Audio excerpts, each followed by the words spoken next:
Kisah sahabat, agar jangan sampai dikatakan.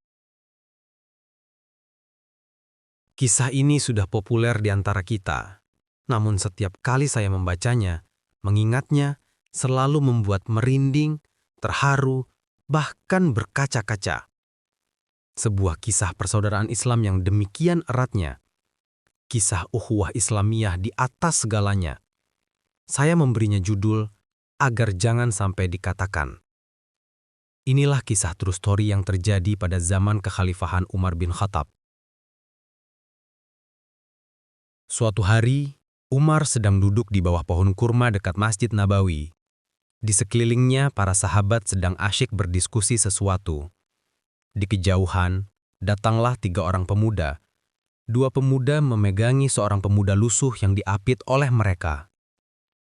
Ketika sudah berhadapan dengan Umar, kedua pemuda itu, yang ternyata kakak beradik itu berkata, "Tegakkanlah keadilan untuk kami, wahai Amirul Mukminin. Kisaslah pembunuh ayah kami sebagai had atas kejahatan pemuda ini." Umar segera bangkit dan berkata, "Bertakwalah kepada Allah. Benarkah engkau membunuh ayah mereka, wahai anak muda?" Pemuda lusuh itu menunduk sesal dan berkata, "Benar, wahai Amirul Mukminin." "Ceritakanlah kepada kami kejadiannya," tukas Umar. Pemuda lusuh itu memulai ceritanya. "Aku datang dari pedalaman yang jauh. Kaumku mempercayakan aku untuk suatu urusan muamalah untuk kuselesaikan di kota ini. Sesampainya, aku kuikat ontaku pada sebuah pohon kurma lalu kutinggalkan dia. Begitu kembali, aku sangat terkejut melihat seorang laki-laki tua sedang menyembelih untaku. Rupanya ontaku terlepas dan merusak kebun yang menjadi milik laki-laki tua itu. Sungguh, aku sangat marah. Segera kucabut pedangku dan kubunuh ia. Ternyata, ia adalah ayah dari kedua pemuda ini. Wahai Amirul Mukminin, kau telah mendengar ceritanya. Kami bisa mendatangkan saksi untuk itu," sambung pemuda yang ayahnya terbunuh. "Tegakkanlah had Allah atasnya, timpal yang lain." Umar tertegun dan bimbang mendengar cerita si pemuda lusuh. "Sesungguhnya yang kalian tuntut ini pemuda soleh lagi baik budinya," ijarnya. "Izinkan aku meminta kalian berdua memaafkannya, dan akulah yang akan membayarkan diat atas kematian ayahmu," lanjut Umar. "Maaf Amirul Mukminin," sergah kedua pemuda masih dengan mata marah menyala. "Kami sangat menyayangi ayah kami, dan kami tidak akan ridho jika jiwa belum dibalas dengan jiwa." Umar semakin bimbang. Di hatinya telah tumbuh simpati kepada si pemuda lusuh yang dinilainya amanah, jujur, dan bertanggung jawab.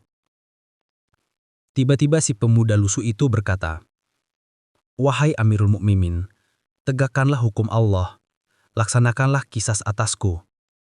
Aku ridho dengan ketentuan Allah," ujarnya dengan tegas. "Namun izinkan aku menyelesaikan dulu urusan kaumku.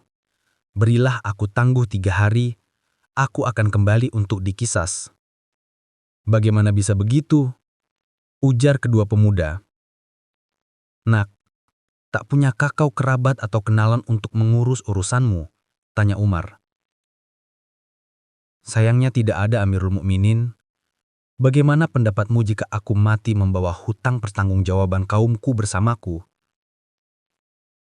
"Baik, aku akan memberimu waktu 3 hari. Tapi harus ada yang mau menjaminmu, agar kamu kembali untuk menepati janji," kata Umar. "Aku tidak memiliki seorang kerabat pun di sini. Hanya Allah lah penjaminku, wahai orang-orang beriman," rajuknya. Tiba-tiba dari belakang hadirin terdengar suara lantang, "Jadikanlah aku penjaminnya, wahai Amirul Mukminin." Ternyata Salman Al-Farisi yang berkata, "Salman," hardik Umar marah, "kau belum mengenal pemuda ini. Demi Allah, jangan main-main dengan urusan ini. Perkenalanku dengannya sama dengan perkenalanmu dengannya, ya Umar. dan aku mempercayainya sebagaimana engkau mempercayai dia.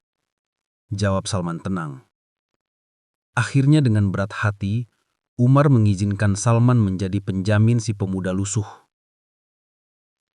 Pemuda itu pun pergi mengurus urusannya. Hari pertama berakhir tanpa ada tanda-tanda kedatangan si pemuda lusuh. Begitupun hari kedua, orang-orang mulai bertanya-tanya apakah pemuda akan kembali. Karena mudah saja jika si pemuda itu menghilang ke negeri yang jauh. Hari ketiga pun tiba. Orang-orang mulai meragukan kedatangan si pemuda dan mereka mulai mengkhawatirkan nasib Salman, salah satu sahabat Rasulullah SAW yang paling utama. Matahari hampir tenggelam. Hari mulai berakhir, orang-orang berkumpul untuk menunggu kedatangan si pemuda lusuh. Umar berjalan mondar-mandir menunjukkan kegelisahannya.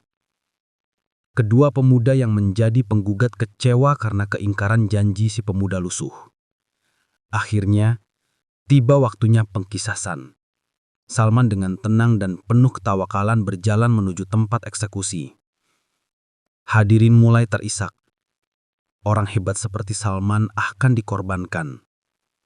Tiba-tiba di kejauhan ada sesosok bayangan berlari terseok-seok, jatuh, bangkit, kembali jatuh, lalu bangkit kembali. "Itu dia!" teriak Umar. "Itu dia menepati janjinya." Dengan tubuh bersimbah peluh dan nafas tersengal-sengal, si pemuda itu ambruk di pangkuan Umar.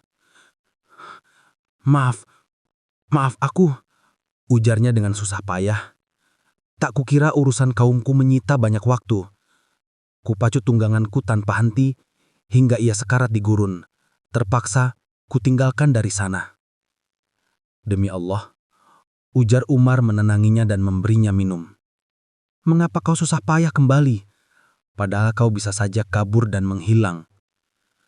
"Agar jangan sampai ada yang mengatakan, di kalangan muslimin, tak ada lagi kesatria tepat janji," jawab si pemuda lusuh sambil tersenyum. Mata Umar berkaca-kaca.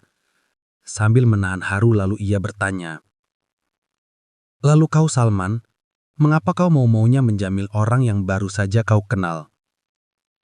"Agar jangan sampai dikatakan, di kalangan muslimin, tak ada lagi rasa saling percaya dan mau menanggung beban saudaranya," jawab Salman dengan mantap. Hadirin mulai banyak yang menahan tangis haru dengan kejadian itu. "Allahu Akbar!" Tiba-tiba kedua pemuda penggugat berteriak, "Saksikanlah wahai kaum muslimin, bahwa kami telah memaafkan saudara kami itu." Semua orang tersentak kaget. "Kalian," ujar Umar, "apa maksudnya ini? Mengapa kalian?" Umar semakin haru. "Agar jangan sampai dikatakan di kalangan muslimin, tidak ada lagi orang yang mau memberi maaf dan sayang kepada saudaranya," ujar kedua pemuda membahana. "Allahu Akbar!" teriak hadirin. Pecahlah tangis bahagia, haru dan bangga oleh semua orang.